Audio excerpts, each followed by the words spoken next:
objet d'art à une ancienne colonie africaine, le Bénin, qui va récupérer une trentaine de pièces. C'était une promesse du président Macron, mais d'autres pays ont également fait ce genre de demande. Alors, seront-ils entendus? Jusqu'où iront ces restitutions?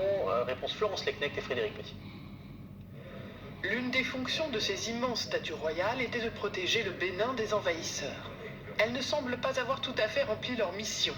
Le 17 novembre 1892, les Français vont s'emparer du palais royal d'Abomey et emporter 26 objets comme butin de guerre.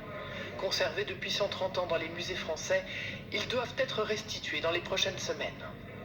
Les critères que l'on examine ici, qui ont servi de base finalement à cette restitution, c'est la violence, c'est le fait d'acquérir des objets sans le consentement de son propriétaire, donc soit la violence, soit la contrainte. Mais pour avoir lieu, cette restitution a aussi dû faire l'objet d'une loi spéciale, car en principe, le Code du patrimoine interdit ce type de transfert de propriété. Il stipule que les biens culturels des musées de France sont inaliénables, c'est-à-dire qu'on ne peut pas céder. Il y a un problème d'atteinte à un principe fondamental qui est dans l'ADN des musées français.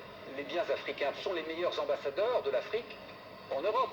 C'est ça l'idée du musée à la française. Et si on part du principe que les biens africains doivent être en Afrique, les biens esquimaux retournés chez les Inuits, eh bien c'est contraire au principe d'universalité des musées français.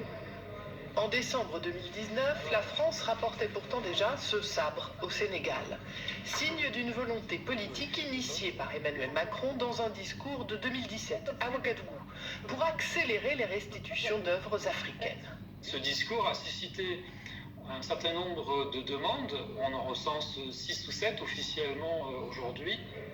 Et un rapport universitaire avance le chiffre de 88 000 objets pouvant revenir aux pays africains.